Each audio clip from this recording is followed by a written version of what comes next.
Friend नमस्कार, एक बार पुनः आपका हमारे चैनल ITI MCQ एक्सपर्ट में हार्दिक स्वागत है। साथियों, आज हम डिस्कस करेंगे कंप्यूटर पेरिफेरल से related important MCQ questions.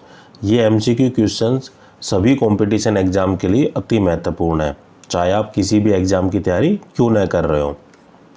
MCQ question solve करने का मेन उद्देश्य यह होता है कि आपको यह आइडिया लग सके कि एग्ज़ाम में कैसे और किस तरीके से क्वेश्चन पूछे जाते हैं और उनके अकॉर्डिंग अपने एग्ज़ाम की तैयारी हम कर सकते हैं।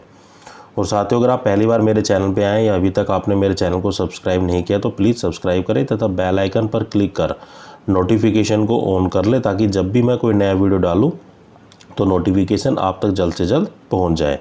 इस सीरीज़ को हम 2 वीडियो के माध्यम से कंप्लीट करेंगे, जो कि आज का हमारा फर्स्ट पार्ट है। और अगर आप इस ट्रेड से रिलेटेड और वीडियो देखना चाहते हैं तो आप मेरे चैनल की प्लेलिस्ट में जाकर कंप्यूटर पेरिफेरल्स या कंप्यूटर ट्रेड से रिलेटेड काफ़ी और फोल्डर बने हुए हैं, तो आप उन सभी वीडियो को यहाँ पे आप एक्सेस कर सकते हैं। तो चलिए बिना किसी देरी के आज की वीडियो को हम शुरू करते हैं। तो आज का जो हमारा फर्स्ट क्वेश्चन है वो है ड्राइंग से रिलेटेड 2-4 क्वेश्चन आएंगे, फिर कंप्यूटर से रिलेटेड क्वेश्चन है वो शुरू हो जाएंगे। तो the size of the drawing sheet is increase in order of. तो देखा होगा कि जैसे आपने जो ड्राइंग शीट का जो साइज़ होता है वो A0, A1, A2, A3, A4 paper आपने देखा होगा कि जो भी आप फोटोकॉपी कराने जाते हो तो किस पेपर के ऊपर करता है, तो वो A4 पेपर के ऊपर करता है। तो ये कह रहा है कि जब ड्राइंग जो size of the drawing sheet is in increase order, मतलब बढ़ते हुए क्रम में लिखना है। तो पहले सबसे छोटा आएगा, फिर उससे बड़ा, फिर उससे बड़ा, फिर सबसे बड़ा। तो मैं एक साइज़ आपको निकाल के भी दिखा सकता हूँ कैसे उसके साइज़ को निकाला जाता है। तो आपको कोई साइज़ याद नहीं रखना, केवल एक साइज़ याद रखना है, A0 का। तो A0 का जो साइज़ होता है वो होता है 841 गुणा में 1189। ये जो साइज़ होते हैं सारे, ये होते हैं हमारे मिलीमीटर में। तो आपको कुछ याद नहीं रखना, ना ही आप याद रख पाओगे। अगर मैं कह दूं कि A2 साइज़ का आप बता दो तो हो सकता है कि आप कंफ्यूज हो जाओ कि A2 में मतलब क्या कहता हूँ, 420 आगे है, 594 आगे है, 594 पीछे है। अभी मैं आपको कैलकुलेशन करके बताऊँगा। तो इस तरह की जो कैलकुलेशन को करने के लिए आपको क्या करना है, जो लास्ट में जो दिया हुआ है उसको आपको क्या करना है, 2 से डिवाइड या 2 से भाग करना है। तो जैसे ही हम A1 का जो साइज़ निकाल लेंगे तो वो कितना आएगा, जब 2 से डिवाइड करेंगे और अप्रोक्सीमेट आंसर लेना, हमें पॉइंटों में आंसर नहीं लेना है। तो 2 5 10, 2 9 में 18, 2 चौक 8, आगे हमें नहीं लेना क्योंकि पॉइंटों में आ रहा है, इतना ही हमें लेकर छोड़ देना है। और जो आगे लिखा हुआ है उसको हमें पीछे लिख देना है। तो ये जो साइज़ आया है ये किसका है, ये A1 ड्राइंग शीट का साइज़ आया है। अगर हमें A2 का निकालना है तो वही मेथड फॉलो करेंगे। लास्ट वाले को क्या करेंगे, 2 से डिवाइड करेंगे, तो 2 चौक 8, 2 दूनी 4, ना जाने की 0, तो गुणा में क्या करेंगे, जो आगे दिया हुआ है मिलीमीटर। तो इसी तरीके से A2, A3, A4, A5, A6 ऐसे हम साइज़ को निकाल सकते हैं। तो इंक्रीजिंग ऑर्डर का मतलब है कि जो सबसे छोटा है, तो अगर मैं यहाँ बात करता हूँ तो A2 का जो साइज़ है सबसे छोटा है, फिर A1 का है, फिर A0 का है। तो इसी तरीके से जो हमारा करेक्ट आंसर होगा वो होगा यहाँ पे A4, A3, A2 and A1। तो जो साइज़ बड़ा है वो A1 का है, जो साइज़ छोटा है वो A4 का है। यहाँ हमसे पूछा है ड्राइंग शीट का जो साइज़ है वो इंक्रीजिंग ऑर्डर में क्या होगा। तो यहाँ पे जो हमारा जो राइट आंसर होगा वो होगा option first. Next question is an instrument use to draw an arc or a circle on engineering drawing is known as. एक इंजीनियरिंग ड्राइंग पर आर्क या गोला खींचने के लिए इस्तेमाल किए जाने वाला उपकरण को किस नाम से जाना जाता है। तो इंजीनियरिंग ड्राइंग में अगर हमें कोई सर्कल ड्रा करना है या कोई आर्क बनानी है, चाप बनानी है, तो हम किस इंस्ट्रूमेंट का उपयोग करते हैं, तो हम करते हैं कंपास का। तो प्रकार आपने देखा होगा, जिस इस तरीके से शेप होती है उसकी, यहाँ पे हम पेंसिल को अटैच करते हैं, यहाँ एक तरीके से नुकीला पॉइंट होता है और यहाँ पे पाइवटेड होते हैं, कनेक्टेड होते हैं। तो यहाँ पे हम पेंसिल को इंसर्ट करते हैं, यहाँ नुकीला पॉइंट होता है, तो होता है कैंपस या फिर प्रकार। तो यहाँ पे जो राइट आंसर होगा वो होगा हमारा ऑप्शन 4।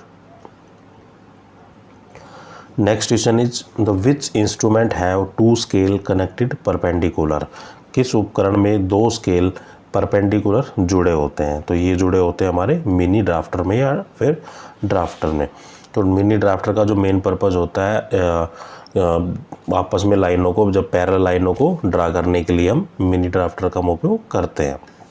तो एक पोजीशन में जो अभी हमने सेट कर लिया, मान लो हम जैसे लाइन खींचेंगे यहाँ पे, तो एक लाइन ऐसे खींच दी हमने, तो इसी तरीके से मिनी ड्राफ्टर की हेल्प से अगर यहाँ लाइन खींचेंगे तो ये जो आपस में जो लाइन है वो पैरेलल लाइन ड्रा होगी, मतलब इन दोनों के बीच की जो दूरी है वो समान रहेगी किसी भी पॉइंट पर अगर चेक करते हैं तो। तो ये मेन पर्पज़ होता है मिनी ड्राफ्टर का। तो राइट आंसर होगा हमारा option second. Next question is choose the hardest pencil among the following pencil. तो जो भी ऑप्शन दिए गए हैं उसमें से हमें ये बताना है कि जो हमारी हार्ड पेंसिल है वो कौन सी है। तो आपने देखा होगा कि जो भी हमारी पेंसिल है, जैसे बी से शुरू होती है, जैसे 7B 6B 5B, इस तरीके से बी तक पहुंच जाते हैं। फिर हमारी एच भी होती है, फिर एच 2H 3H 9H। तो जो बी से जो शुरू होती है तो वो होती है हमारी सॉफ्ट पेंसिल, और 9H तक तो जाती है वो होती है हमारी हार्ड पेंसिल या फिर हार्डेस्ट पेंसिल। तो यहाँ पे जो अकॉर्डिंग टू द ऑप्शन बात करता हूँ तो 9H क्या है, एक हार्डेस्ट पेंसिल है। तो राइट आंसर होगा हमारा option first. Next question is the symbol use for the decision in the flow chart it is. Flow chart के निर्णय के लिए प्रयुक्त जो प्रतीक है वो सिंबल है वो क्या है। तो जब भी हम कोई भी जो फ्लो चार्ट बनाते हैं तो उसके अंदर जो सिंबल यूज़ किया जाता है, तो वो जो सिंबल यूज़ करते हैं वो होता है डायमंड शेप का। इस तरीके का हम यूज़ करते हैं जब भी हम किसी फ्लो चार्ट को बनाते हैं, तो ये सिंबल हम यूज़ करते हैं। तो ये जो होता है हमारा डायमंड। राइट आंसर होगा हमारा ऑप्शन थर्ड।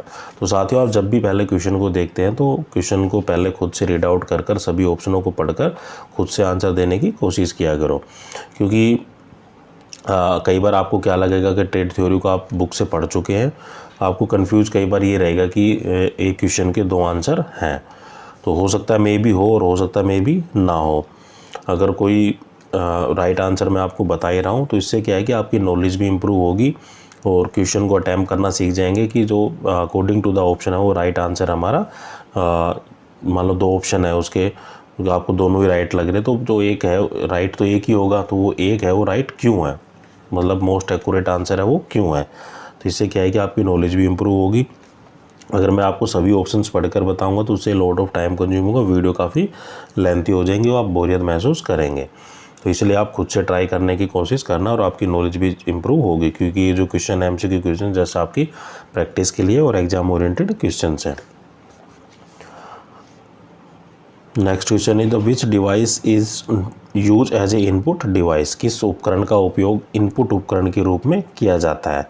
तो अकॉर्डिंग टू द ऑप्शन जो कीबोर्ड है, कीबोर्ड हमारा क्या है कि एक इनपुट डिवाइस है। तो राइट आंसर होगा हमारा option first. Next question is which of the following is a primary memory. निम्नलिखित में से कौन सी प्राथमिक मेमोरी है। तो प्राइमरी मेमोरी है ये हमारी रैम। तो RAM stand for random access memory.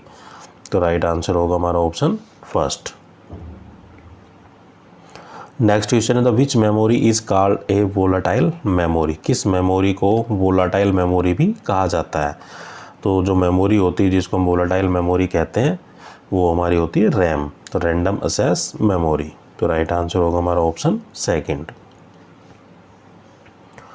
Next question is the term use to carried out the data from one device to another device is called. Data को एक उपकरण से दूसरे उपकरण में ले जाने के लिए इस्तेमाल किए जाने वाले शब्द को क्या कहा जाता है। तो ये कहते हैं हम कंप्यूटर बस। तो the term use to carried out the data from one device to another device is called computer bus. तो राइट आंसर होगा हमारा option first. Next question is the decimal number is represented by using the digit. जो दशमलव संख्या के अंकों को दर्शाने के लिए क्या उपयोग किया जाता है। तो decimal number is represented by using the digit 10। तो राइट आंसर होगा हमारा option second. Next question is the smallest unit of data in computer is called. Computer में डेटा की जो सबसे छोटी इकाई है उसको हम क्या कहते हैं। तो जैसा कि आपने देखा होगा कि जो 1 बाइट में क्या होता है कि 8 बिट होते हैं, और इस तरीके से बता सकते हैं कि जो सबसे छोटी इकाई है वो क्या है कि हमारी वो है बिट। तो राइट आंसर होगा हमारा option first. Next question is the time required to move read and write head is called. Read और राइट हेड को खिसकाने के लिए जो आवश्यक समय है उसको हम क्या बोलते हैं? The time required to move the read and write head is known as the seek time. तो राइट आंसर होगा हमारा option second. Next question is the use of SMPS is. SMPS का जो उपयोग है वो क्या है? SMPS stand for switch mode power supply. SMPS stand for switch mode power supply. तो द मेन यूज होता है SMPS का वो होता है to control the DC power supply. जो DC होती है, डायरेक्ट करंट होता है, बिजली की आपूर्ति को नियंत्रित करता है। तो राइट आंसर होगा हमारा ऑप्शन सेकंड।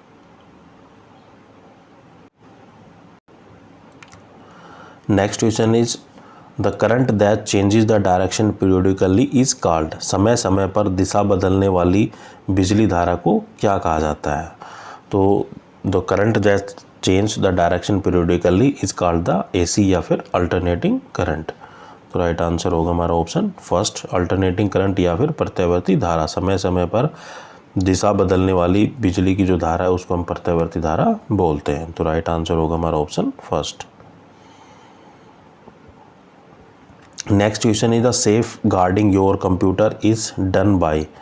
आपके कंप्यूटर को सुरक्षित रख रखाव है वो किसके द्वारा किया जाता है? तो the safeguarding of your computer is done with the help of the antivirus. तो जितने भी वायरसेस होते हैं उससे अपने कंप्यूटर को बचाने के लिए हम किसका इस्तेमाल करते हैं? वो करते हैं हम एंटीवायरस का। तो राइट आंसर होगा हमारा option second. Next question is which is not A web browsers. इनमें से कौन सा एक वेब ब्राउज़र्स नहीं है? तो जैसा कि आप वेब ब्राउज़र जानते हैं जिसके द्वारा हम इंटरनेट को असेस करते हैं, इंटरनेट एक्सप्लोर होता है, गूगल क्रोम है, मोजिला फायरबॉक्स है, लेकिन जो MS वर्ड है वो एक वेब ब्राउज़र नहीं है। तो राइट आंसर होगा हमारा option 4। Next question is what is the meaning of anti in the window anti. जो विंडो एंटी में जो एंटी का जो मतलब होता है वो क्या होता है? तो विंडो एंटी में जो एंटी का जो मतलब होता है वो होता है न्यू टेक्नोलॉजी। तो राइट आंसर होगा हमारा option 4। Next question is the main part of CPU is. CPU का जो मेन है या मुख्य भाग है वो क्या है? तो CPU stand for central processing unit. तो CPU में क्या होता है कि एक होते हैं अर्थमेटिक लॉजिक यूनिट होती है, ALU होती है, एक होती कंट्रोल यूनिट। तो यहाँ पे जो अकॉर्डिंग टू द आंसर है वो है the main part of the CPU is ALU, जो अर्थमेटिक लॉजिक यूनिट। तो राइट आंसर होगा हमारा option first. Next question is in computer the CU stand for. Computer में CU का मतलब क्या है? तो अभी मैंने बताया था कि जो CPU किससे मिलकर बना हुआ है, ALU प्लस CU का। CPU stand for central processing unit, ALU stand for arithmetic logic unit and CU stand for control unit. तो राइट आंसर होगा हमारा option first. Next question is the which company develops the window operating system. कौन सी company window operating system बनाती है?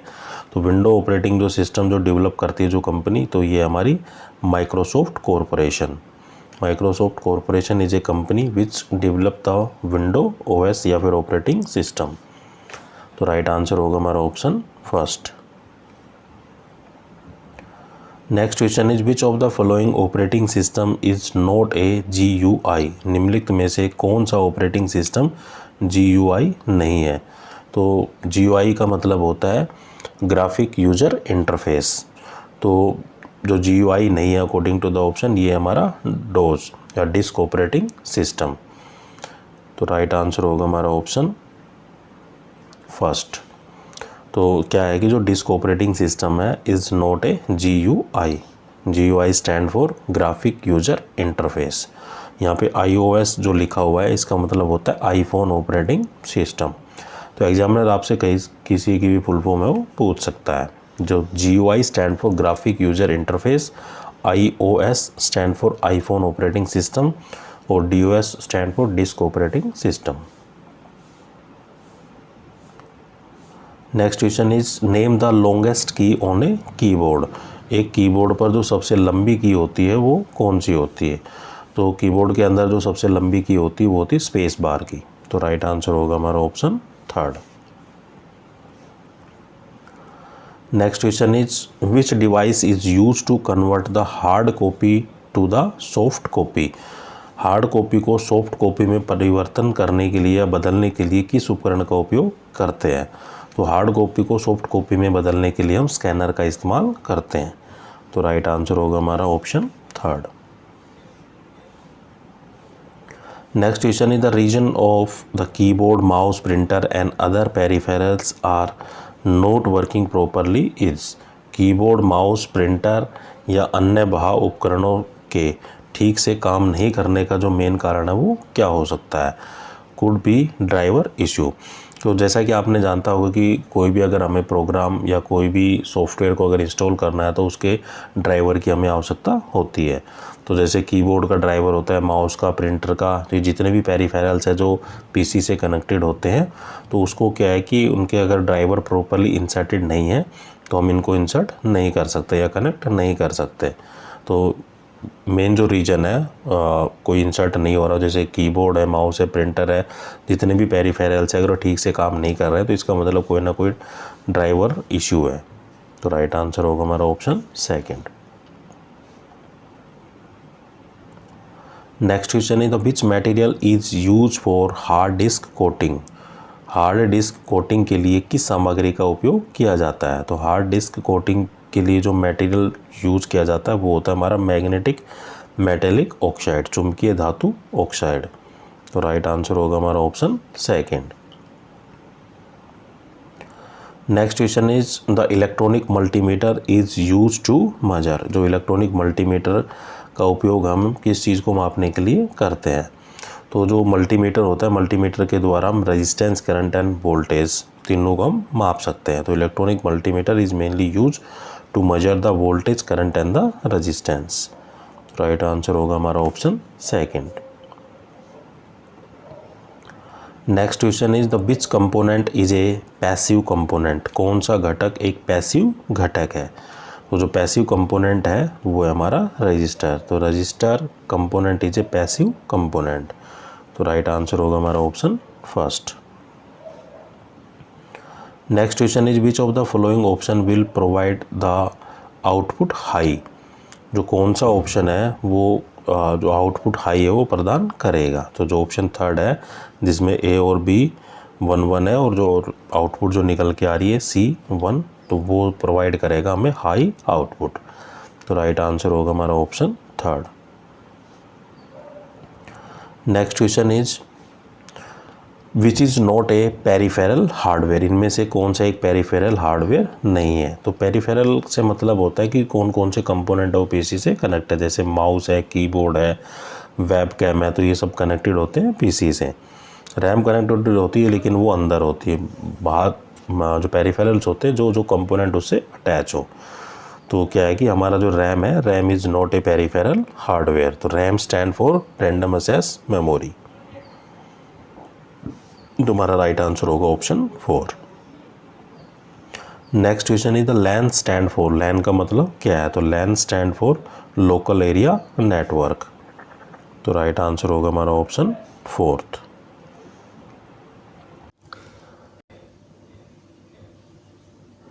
Next question is the file extension of MS Word is. MS Word का जो file extension है वो क्या है।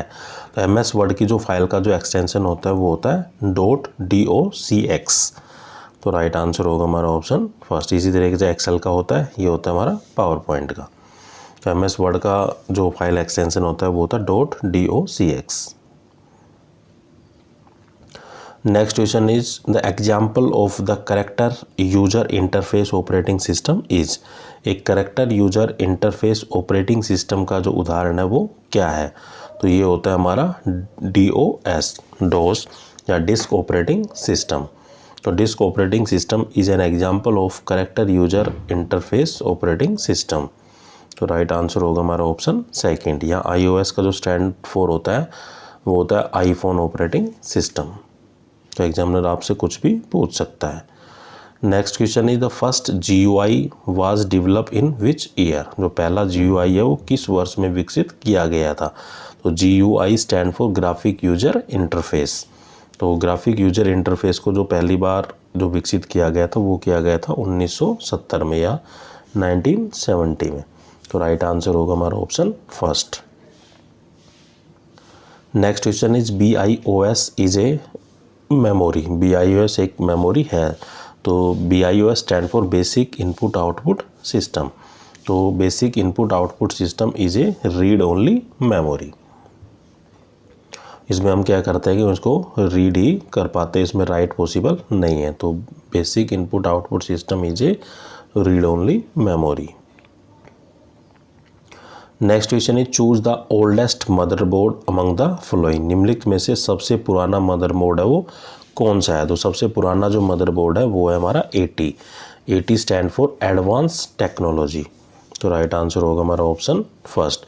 और यहाँ 80X का जो मतलब होता है वो होता है एडवांस टेक्नोलॉजी एक्सटेंडेड मदरबोर्ड।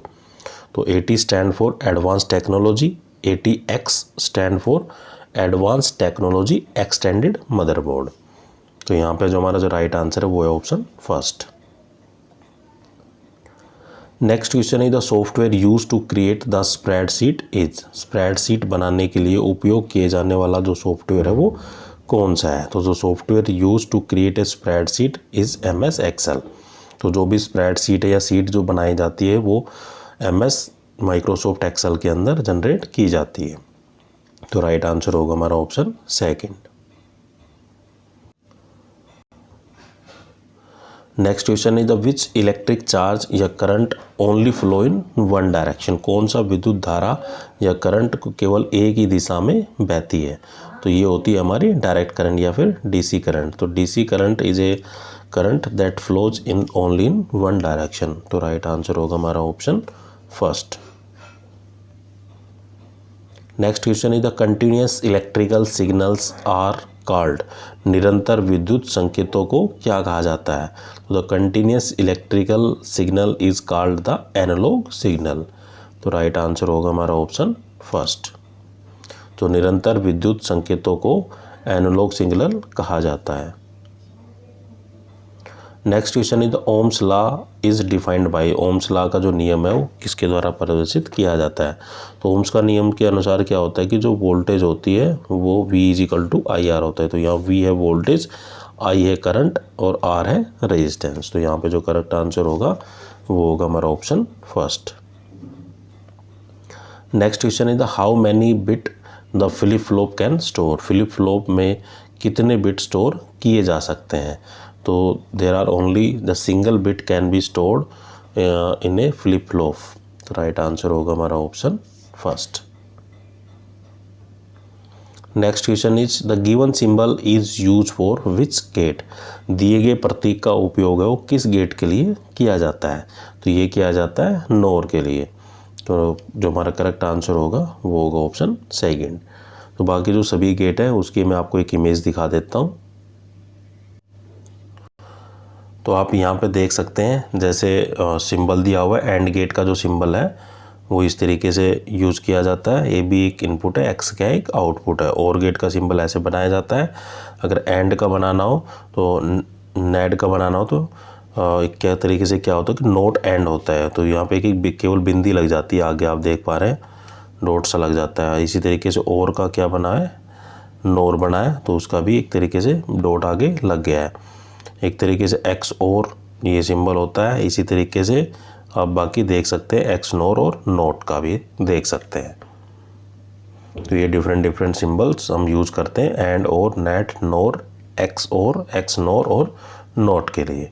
तो आप सभी सिंबलों को आराम से देख सकते हैं और मेमोराइज कर सकते हैं, क्योंकि एग्जामिनर आपसे कोई भी एक तरीके से सिंबल दे देगा और पूछ लेगा कि इसका नाम क्या है या इस गेट का जो नाम है वो क्या है।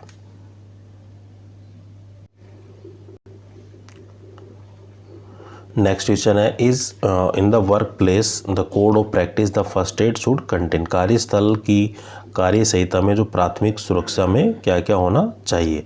तो जैसा कि आप जानते हैं कि किसी भी वर्क प्लेस पर अगर आप काम कर रहे हैं तो वहाँ पे फर्स्ट एड बॉक्स का होना आवश्यक है। मान लो कोई दुर्घटना हो जाती है छोटी मोटी, तो उससे क्या है कि अगर तो हम हॉस्पिटल ले जाने से पहले, कोई भी दुर्घटना होती है तो हॉस्पिटल ले जाने से पहले जो उसको जो ट्रीटमेंट दिया जाता है तो वो हमारा कहलाता है first aid.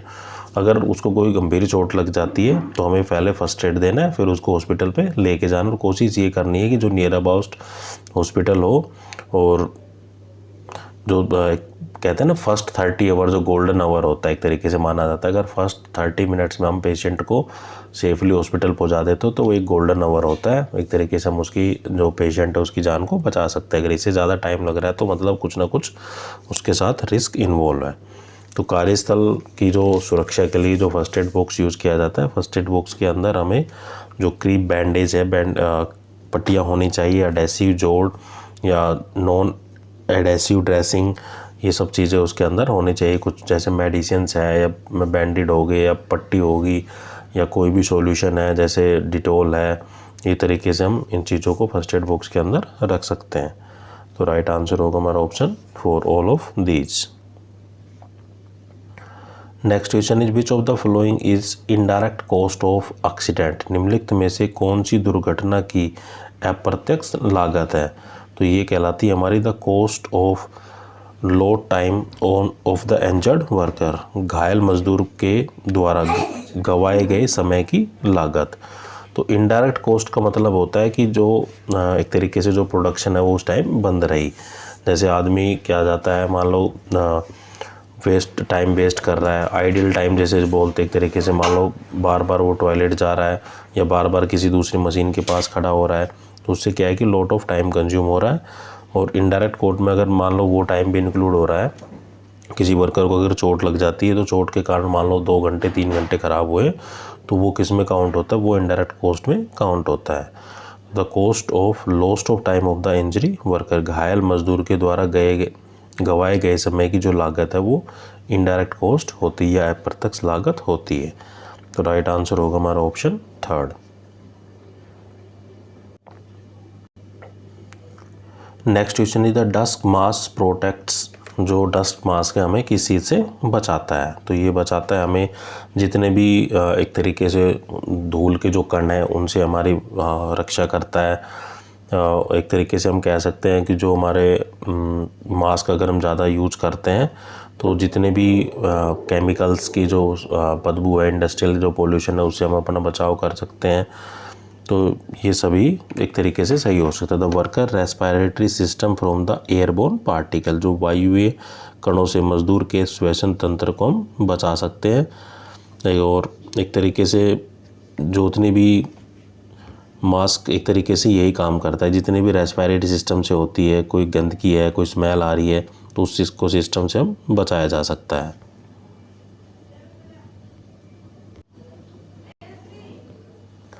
Next question is which of the following are the component of CPU या सेंट्रल प्रोसेसिंग यूनिट। तो सेंट्रल प्रोसेसिंग यूनिट के जो कंपोनेंट होते हैं, निम्नलिखित में से कौन से सेंट्रल प्रोसेसिंग यूनिट के घटक हैं। तो सेंट्रल प्रोसेसिंग यूनिट के 2 घटक होते हैं, वो होता है अर्थमेटिक लॉजिक यूनिट, एक होता है कंट्रोल यूनिट। राइट आंसर होगा हमारा option 2nd। Next question is the which kind of device is a keyboard. तो कीबोर्ड है वो किस प्रकार का एक डिवाइस है। तो keyboard is a input device. तो कीबोर्ड हमारा क्या है कि एक इनपुट डिवाइस है। तो राइट आंसर होगा हमारा option 1st। Next question is compare to analog signal to the digital signal. Analog signal की तुलना में डिजिटल सिग्नल होते हैं। तो as compare to the analog signal, तो digital signal are most accurate या more accurate and allow fast transmission both. ये क्या होता है कि जो डिजिटल सिग्नल होते हैं in comparison to the analog signal ज़्यादा सटीक होते हैं और तेज़ी से संचरण करते हैं। तो एक तरीके से दोनों ही काम ये करते हैं, मतलब एक्यूरेट भी होते हैं और डाटा को ट्रांसमिट है वो फास्टेस्ट करते हैं। तो यहाँ पे जो हमारा जो राइट आंसर होगा वो होगा ऑप्शन 3rd। तो analog signal are mainly use to communicate the information in a continuous function of the time. तो digital signal transmit the data in a discrete function of time. और एक तरीके से हम कह सकते हैं एएस जो एनालॉग सिग्नल है तो कंटिन्यूस इलेक्ट्रिकल सिग्नल होता है, और जो डीएस है digital signal have non continuous electrical signal. मैं आपको दोबारा बता देता हूँ, जो एनालॉग सिग्नल है, analog signal have the continuous electrical signals, examiner आपसे पूछ सकता है। और जो डिजिटल सिग्नल है तो digital signal have non continuous electrical signals. तो राइट आंसर होगा हमारा option third. Next question is the interface between the analog signal and a digital processor is. Analog signal और डिजिटल प्रोसेसर के बीच का जो इंटरफेस होता है वो क्या कहलाता है? तो the interface between an analog signal and a digital processor is AD converter, मतलब एनालॉग टू डिजिटल कन्वर्टर। तो राइट आंसर होगा हमारा option second. AD stand for analog and digital converter. Next question is the binary system use the power of for the positional value. Positional value के लिए जो binary जो प्रणाली की जो पावर है वो किस पावर का प्रयोग करता है? तो बाइनरी नंबर जो सिस्टम होते हैं वो क्या होते हैं? 2। तो राइट आंसर होगा हमारा option first.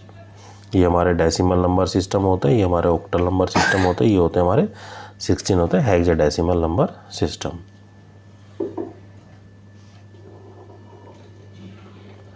Next question is convert the binary equivalent 10101 into the decimal equivalent. एक बाइनरी नंबर दिया गया है, उसको हमें डेसिमल नंबर में कन्वर्ट करना है। तो कोई भी बाइनरी नंबर जब दिया जाता है 10101, तो इसको हमें डेसिमल नंबर में कन्वर्ट करना है।